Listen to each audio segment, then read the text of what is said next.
Okay, hi, I'm Marc Fosh and welcome to the Balearic Yacht Show.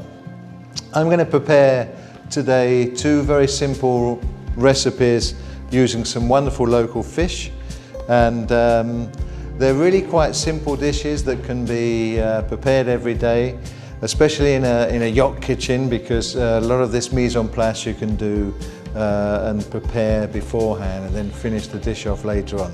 So the first dish that I'm going to be preparing today is a marinated yampulga fish. So they're in season right now, the yampulga, beautiful fish, and so what we're going to do is just marinate this in salt and sugar just to cure it first. No? So I'll just start to prepare the fish. So we want to hear that sound against the knife against the bone. We'll just run the knife across and take out these two beautiful fillets of fish. Okay, once we have our two fillets of beautiful yampulga, we're ready to start to marinate them. Now I've got here in a bowl just a little salt and sugar. It's actually 50% sugar and 50% salt. And so we just mix it up and we just place a little layer of the salt and sugar on this plate. And we'll place the first fillet skin side down on that salt and sugar. And I'm going to place the second fillet on top.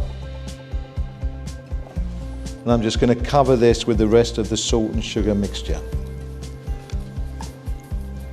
Now you can add different kind of herbs to this or spices, but I've left it very, very neutral because we've got a very kind of neutral kind of vinaigrette later going with this. But that needs really around 2 to 3 hours for me. You can leave it a bit longer if you prefer it slightly more cured, but for me 2 to 3 hours, that kind of fillet is fantastic. So I'm going to place that in the fridge and leave it for 2 to 3 hours. So this works really well with most kind of what I would call semi-blue kind of fish, like the yampulga. Works very well with sea bass as well, if you can't get the yampulga. I mean, right now in Majorca, it's in season, so they're kind of migratory, these fish, and they swim around these waters at this time of the year. So we always look forward to the yampulga season here. So once we have those beautiful little fillets, we can start to slice them and prepare our little plate of marinated yampulga. So it's very, very similar to a kind of sashimi kind of feel, but just marinated and cured a little bit. Just going to cut away any kind of red blood spots from the fish to make sure that we have a beautiful, clean piece of fish to start cutting. And I'm just going to cut it into very, very fine slices. Cut a little bit to start.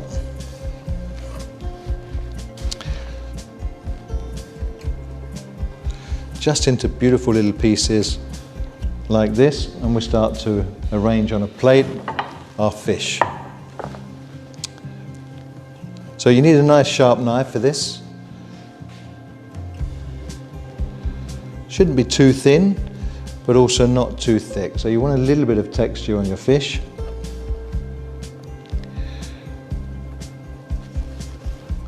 Because we're going to finish to cure our fish with the vinaigrette. So I'm going to carry on cutting this beautiful yampulga.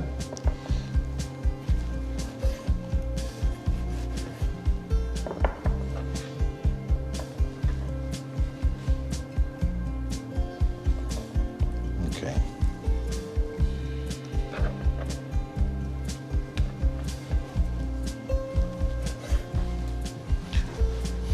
Okay. So as I say, we can use different kind of fish for this same kind of. Monkfish works really well. I mean, the most important thing is that it's stunningly fresh fish.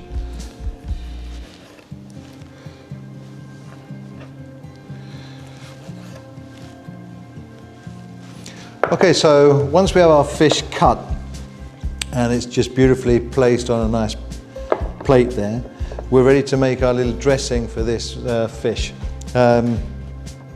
I'm going to use local grapes because they're in season right now, and these are seedless grapes, and they give a really nice texture as well to this finished kind of dish.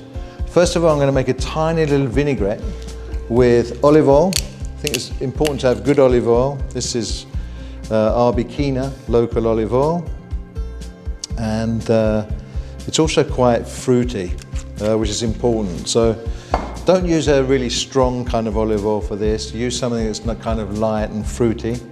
And I'm going to add to this a little bit of verjus. Now verjus is kind of a very acidic grape juice, basically. So in Spain here you can use mosto, but I'm just going to mix the olive oil with the verjus to give it a really light coating. And then I'm going to add a little salt and twist of pepper. And then we're ready to start just to glaze these lovely slices of jampurga. And I just want to cover those very, very lightly with this olive oil and verjus. Give it a nice glaze and also a really fresh kind of feel to it. I can smell the verjus and the olive oil together, which is just amazing. So, what I want on this is to have a little bit of texture, colours, different flavours as well with the marinated fish. So we're going to use different types of grapes, red and green. I'm just going to slice them because they're already seedless. So I have a few slices of grapes. And again, we're adding kind of a freshness, little acidity as well with the grapes and the texture. So I'm just going to garnish with some fresh slices of grape. It's already building up sort of colours and textures on the plate. So with the red as well.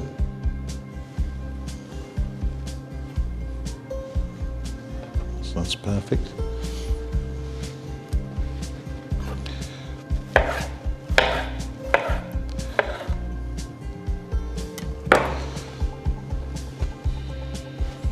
Okay, so that's our grapes. So I'm going to add another different texture for that today, which is pumpkin seeds. Again, when you're eating this and you kind of bite on a little pumpkin seed, it kind of brings your taste buds back to life as well. And that little crunchy pumpkin seed really helps to add a little texture as well as another dimension to this. So pumpkin seeds.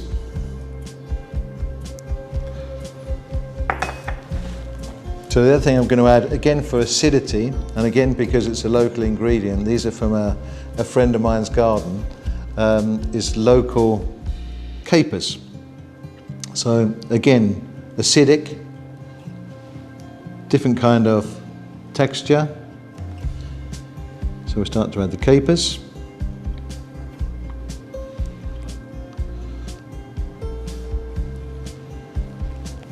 Done. And the last thing I'm going to add to that is a little bit of chive. So I'm going to finely slice some chive.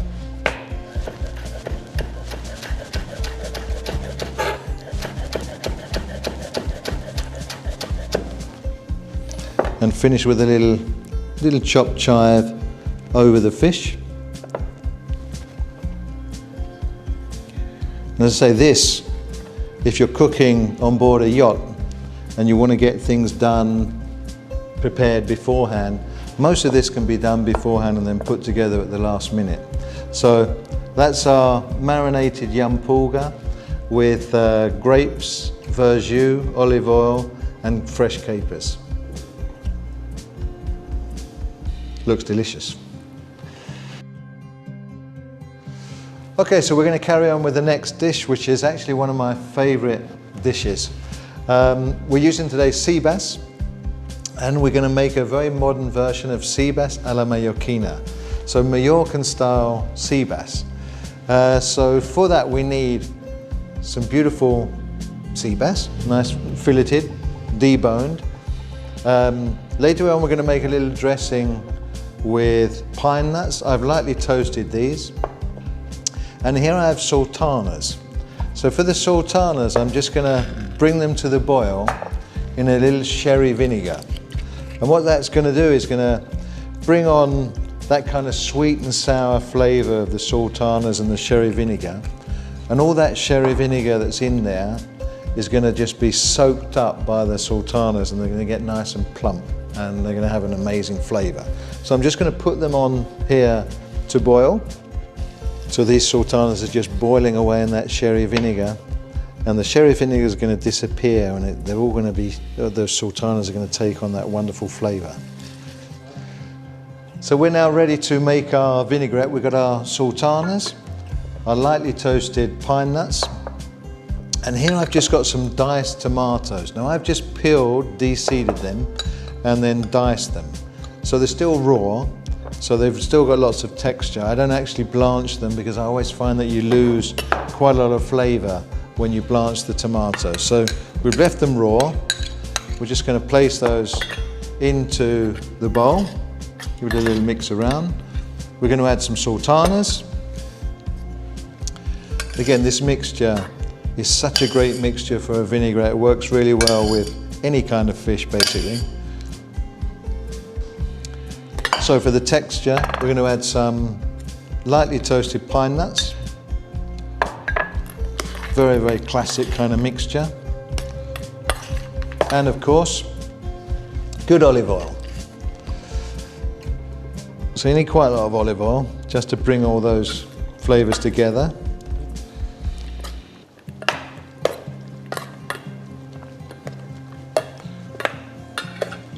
And I'm going to finish with a tiny bit of chopped parsley.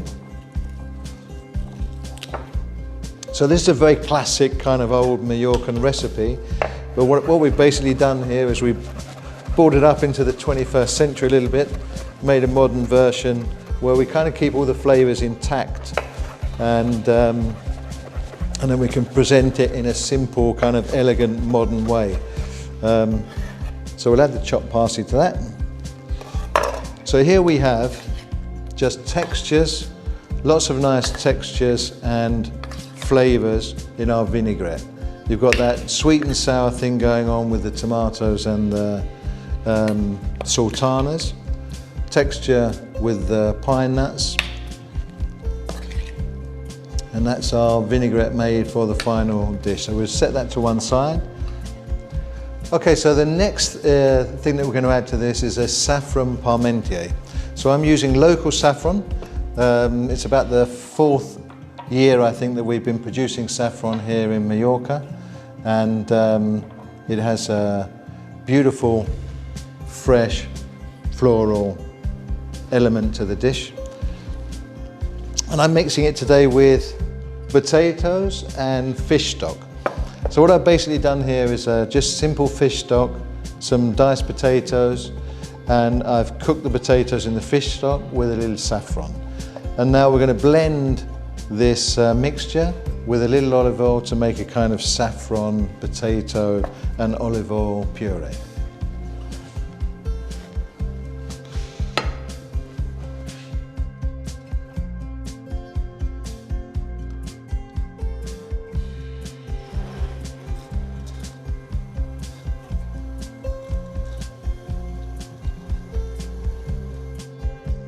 So we're going to puree the potatoes and the fish stock, saffron, and add a little olive oil.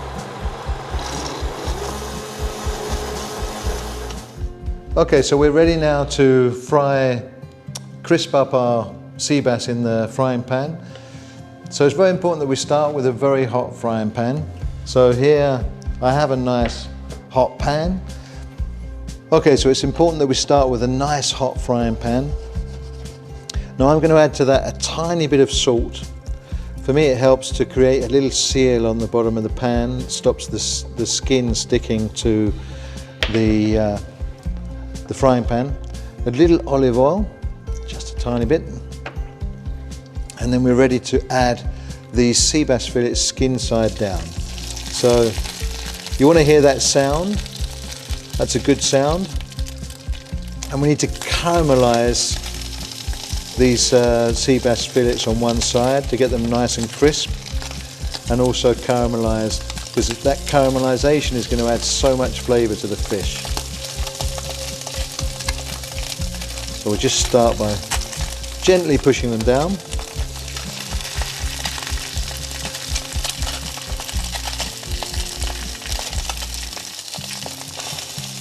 And when you have a fairly small fillets like these, you can finish them in the frying pan, no problem.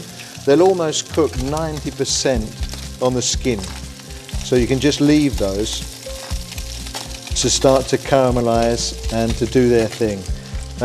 You can start to smell that caramelization. It's adding lots and lots of flavor to this dish. So I'm going to add a little bit more salt.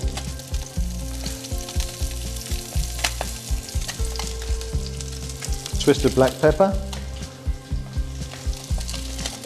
Little black pepper. I can smell that caramelization now. I've just let it do its thing in a nice hot pan. And the fish is almost cooked on one side, so we can start to flip the fish. You can see that nice caramelization on the skin of the sea bass, and it's nice and crisp.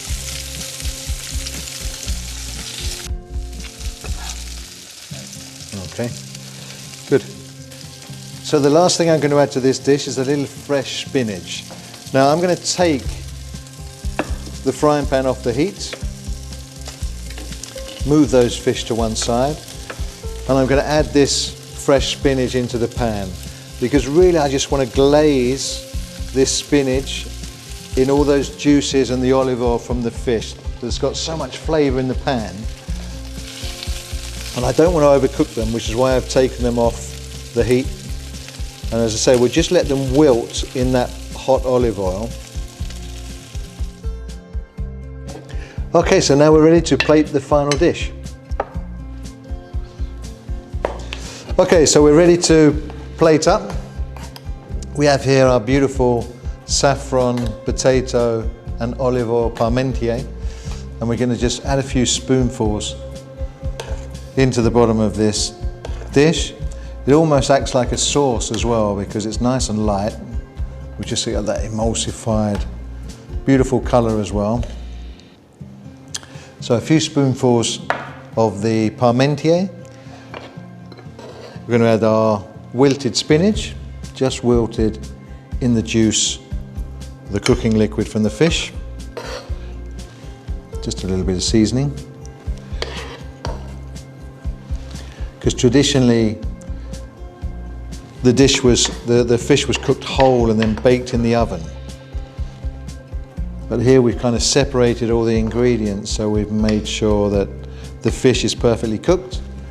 We're going to add that sea bass.